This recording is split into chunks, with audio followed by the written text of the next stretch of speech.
right, all praise, glory, and honor most certainly to the Most High. I want to say peace to each and every one of you in the name of His Son. Also count it a blessing each and every single time that I can come before you to bring the message that's contained in this word, and never to count it as a light thing to do so. Today's message was inspired by just some news I read about a large, when I say large, I mean prominent false prophet that was I guess sat down, if you will, by his congregation or those in leadership. And the reality is that, you know, that should have took place a long time ago. There's so much falsehood in the world, and you know, the Bible teaches that we should be aware of this falsehood. So that's what I want to deal with today. This is 2 Corinthians. I want to start off in 2 Corinthians, the 11th chapter, because this is a warning that you find all throughout the text. This is 2 Corinthians, the 11th chapter.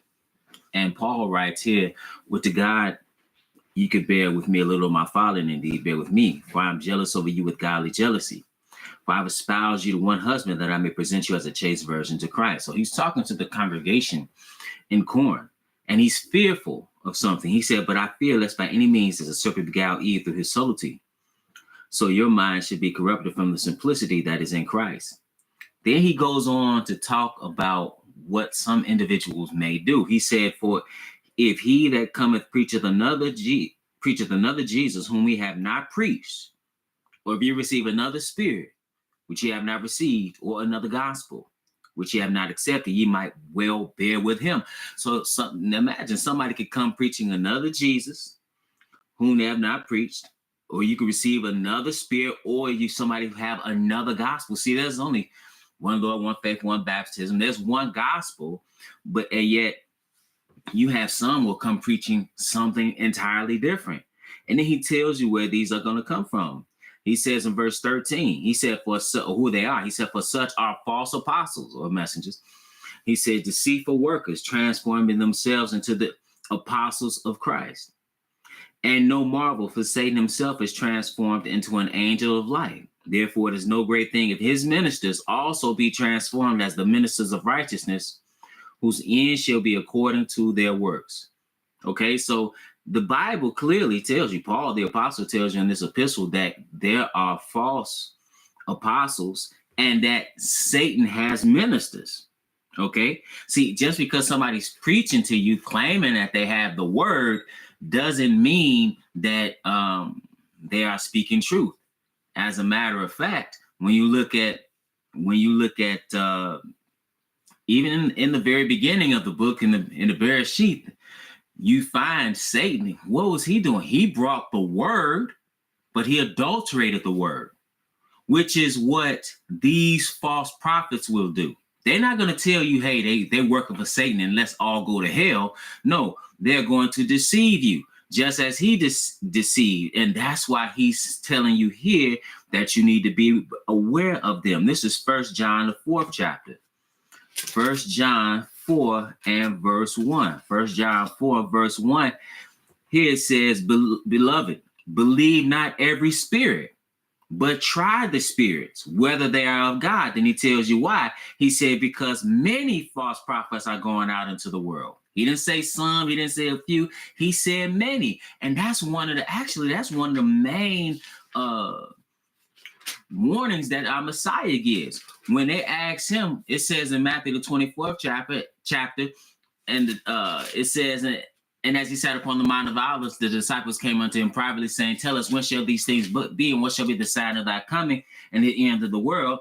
And you read in Matthew 24 and verse 4, it says, "And Jesus answered and said unto them, Take heed that no man deceive you. For many shall come in my name, saying, I am Christ, and shall deceive many." So he warned that many will say that he was the Christ, but they're going to lead you astray. He goes on in that same chapter, after warning about wars, rumors of wars, pestilence, earthquake, and disease. He says, "And many false prophets shall arise and shall deceive many." Okay, so all those false prophets leading up into the false prophet of false prophets. which we know is none other than the Pope. He is the false prophet of false prophets. And the Bible even warns about the type of falsehood that's coming out of that false church. You read that in 1 Timothy, the 4th chapter, where it says, now the Spirit speaketh expressly that in the latter time shall come some shall depart from the faith, giving heed to seducing spirits and doctrines of devils. How would they do this? Speaking lies and hypocrisy, having their conscience sealed with a hot iron, forbidding to marry and commanding to abstain from meats, which God hath created to be received with thanksgiving of them which believe and know the truth. What does he mean, forbidding to marry and commanding to abstain from meats? He's talking about that false church. He's talking about that false church. And he's telling you here again, like I said, just to show you the false prophet of false prophets, you go to his letter to Thessalonica, where he tells you in 2 Thessalonians 2:1, now we beseech you, brethren, by the coming of our Lord Jesus Christ, and by gathering together unto him, that ye be not soon shaken in spirit, shaken in mind, or be troubled, neither by spirit, nor by word, nor by letter, as from us, as that the day of Christ is at hand. Let no man deceive you by any means, for that day shall not come, talking about the second coming, except there come a falling away first, and that man of sin be revealed, the son of perdition, who opposeth and exalteth himself above all that is called God or that is worshipped, so that he as God sitteth in the temple of God, showing himself that he is God. Now, see, again, we talk about false prophets. Like I said, this one, he got sat out. I think his membership was 10,000. That's nothing compared to this one. Matthew 24 and verse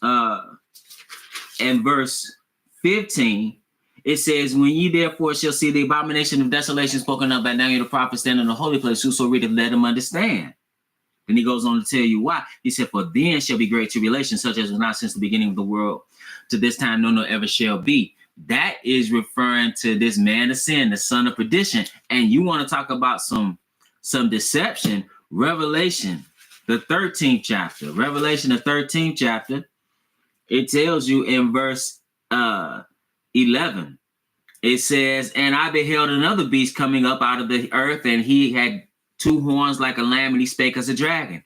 And he exercised all the power of the first beast before him, and caused the earth and them which dwell therein to worship the first beast whose deadly wound was healed. And he doeth great wonders, so that he maketh fire come down from heaven on the earth in the sight of men, and deceiveth them that dwell on the earth by the means of those miracles which he had power to do in the sight of the beast, saying to them that dwell on the earth, that they should make an image to the beast which had the wound by sword and did live.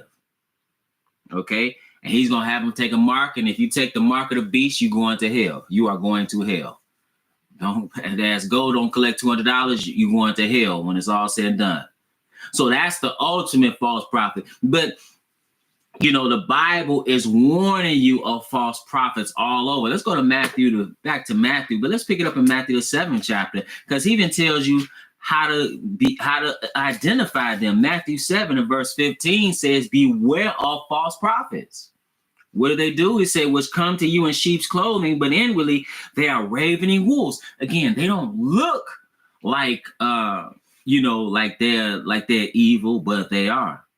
That's why he told you again in 2 Corinthians, the 11th chapter, he says, for such are false apostles, deceitful workers, transforming themselves into the apostles of Christ. See, they look a certain way, right? But they are ravening wolves. No, he said they're ravening wolves. No, what has Christ come to do? I mean, see, not Christ, rather, but what is Satan doing? Is not Satan described in a similar fashion? Didn't Peter tell us this? Didn't he tell us that Satan is like a roaring lion seeking whom he may devour? This is the same thing, because just as his MO is to destroy you, these wicked men will destroy you. How do you notice them? How do you recognize them? He said, "You shall know them by their fruits." I'm in Matthew 7 and 16. Do men gather grapes of thorns or figs of thistles? So you'll know about their actions.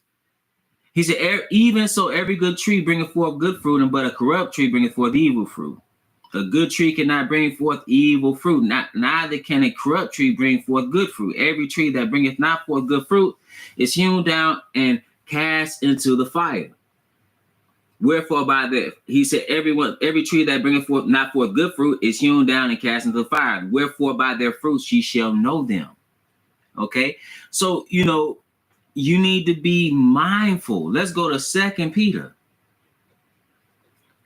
You can know about what they do. You can know about the things that they say.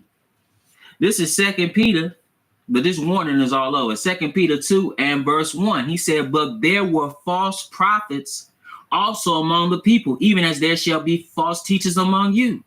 So oftentimes we're looking for the false teachers or the false prophets to be on the outside, when in reality, you got them coming up out of the ones in the faith. It said, who privately shall bring in damnable heresies, even denying the Lord that bought them, and bring upon themselves swift destruction. And many shall follow their pernicious ways, by reason of whom the way of truth shall be even spoken of. So many people will go and follow them. They will lead many people astray. Now you got to ask yourself the question, or you should ask the question, why would somebody lie on the Lord? Why would somebody do this? It said in verse 3, and through covetousness shall they with vain words make merchandise of you, whose judgment out of a long time lingereth not, and their damnation slumbereth not. They're doing it to get paid. That's why they do it. Because it's money.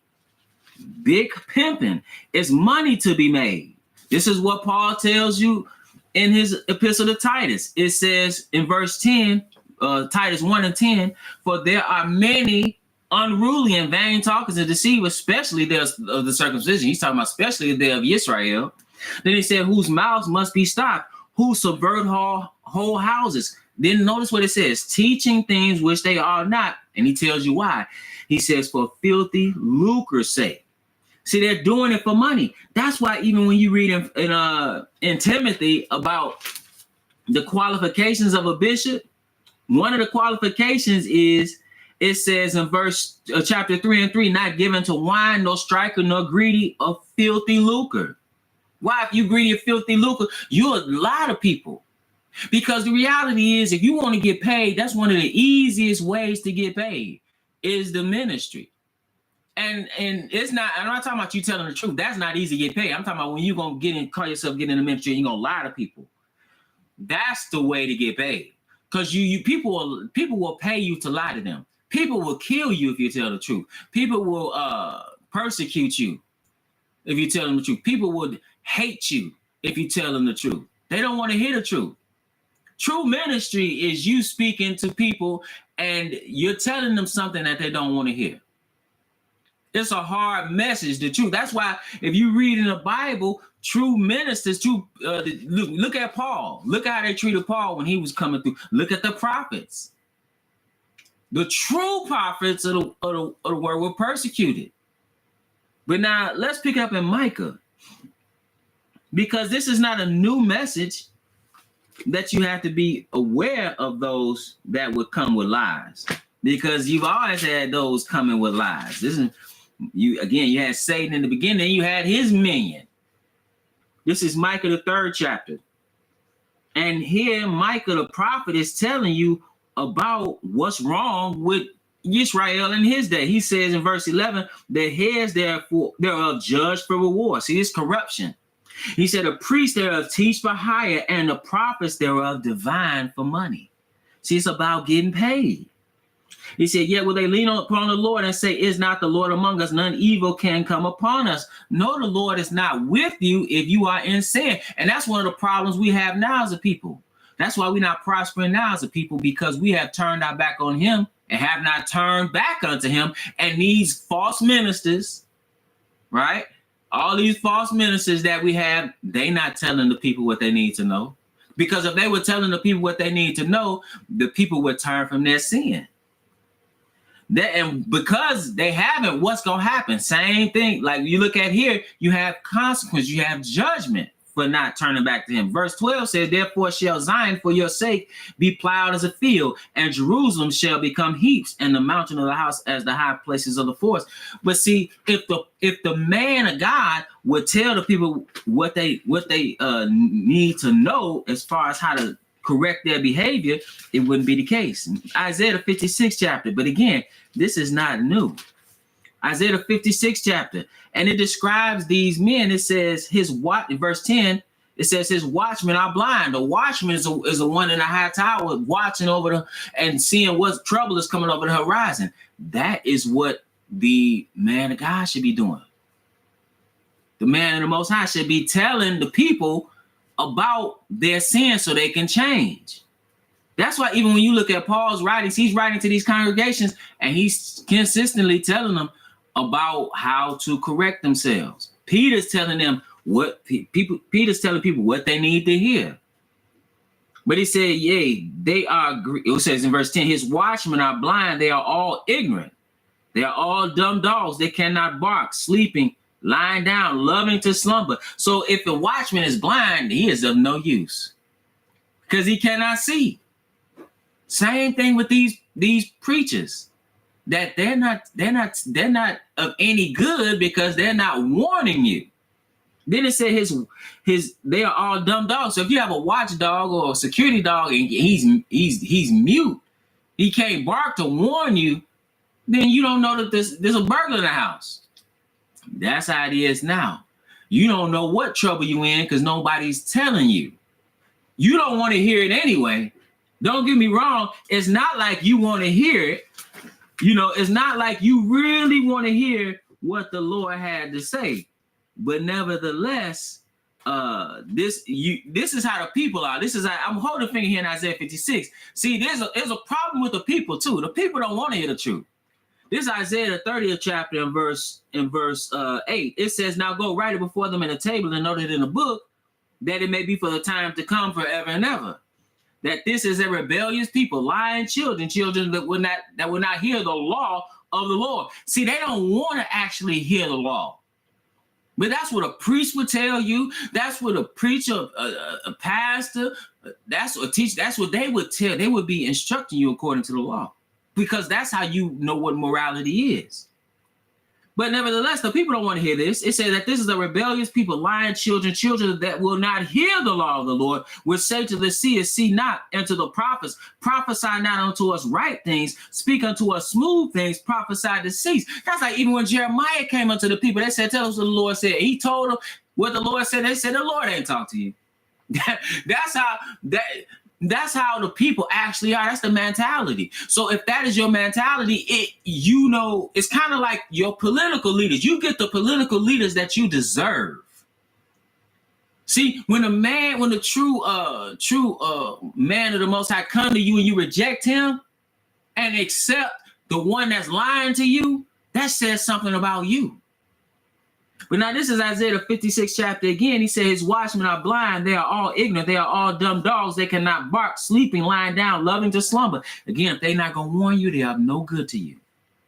But then notice what he calls them here in verse 12, verse 11. He said, yea, they are greedy dogs, which can never have enough.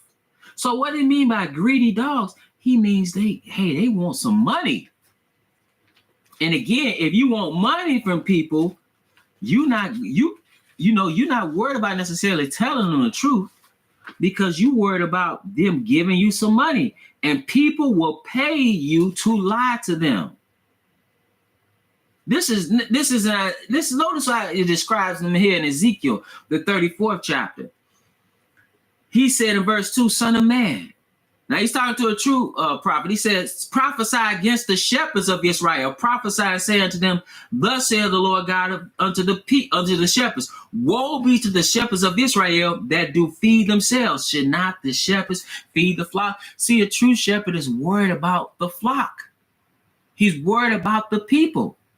But what do these do? He said, yea, ye eat the fat, and ye clothe you with the wool. Ye kill them that are fed, but ye feed not the flock. So you living off of the people. Not in a way in which a workman is worthy of his hire, but rather you are taking advantage of the people. He said something, disease have ye not strengthened, neither have ye healed that which was sick, neither have you bound up that which was broken, neither have ye brought again that which was driven away, neither have ye sought that which was lost, but with force and with cruelty have ye ruled over them. See, you're not actually, see, a real shepherd, he worried about the people. And he's going to tell them what they need to hear. Just like a shepherd, if he has sheep, hey, he's going to retrieve the lost sheep. He's going to help the sheep that's hurt. He's going to make sure that they have what they need. The man that's speaking for the Lord, he's going to tell the people the truth because that's what you need. But because you don't have that, how is it? He said, and they were scattered because there is no shepherd, and they become meat to all the beasts of the field when they were scattered. You're not a shepherd. You a wolf in sheep's clothing. He said, my sheep wandered through all the mountains and upon every hill. Yea, my flock was scattered upon all the face of the earth, and none did search or seek after them. And that's the condition of people spiritually. Because the man that you have before you, the ones that you held up high, these Al Sharptons and these people, man, they lying to you. They getting paid off of you. They living off of you. You know, they fit this description, but they're not telling you the truth. They're not telling you the truth. But you don't want to hear the truth, so that's why you're led astray. Gospel according to Luke. Last place, Luke chapter 20. Luke chapter 20.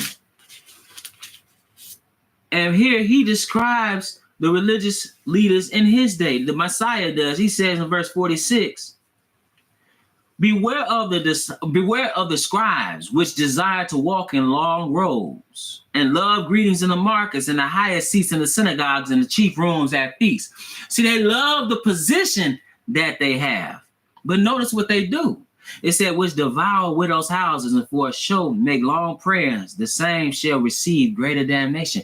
They're going to pay, but understand you're going to pay as well for following them. You're going to pay for following them. That's why he called them in one place. He said they be blind leaders of the blind. And if the blind lead the blind, they both shall fall into a ditch. And with that, brothers and sisters, I want to remind you that we're at the Household of Faith, meet every Sabbath at 5925 West 25th Avenue in Gary, Indiana at 1 p.m. Central Standard Time. We live stream right here on the Israel Teach YouTube channel, as well as at www.israelteach.org. We also have a congregation in Stafford, Virginia that meets at the Red Roof Inn and 153 Garrisonville Road at 12:30 p.m. Eastern Standard Time. Again, that's Red Roof Inn, 153, Garrisonville Road at 12:30 Eastern Standard Time. And with that, brothers and sisters, it's always my prayer that you were edified.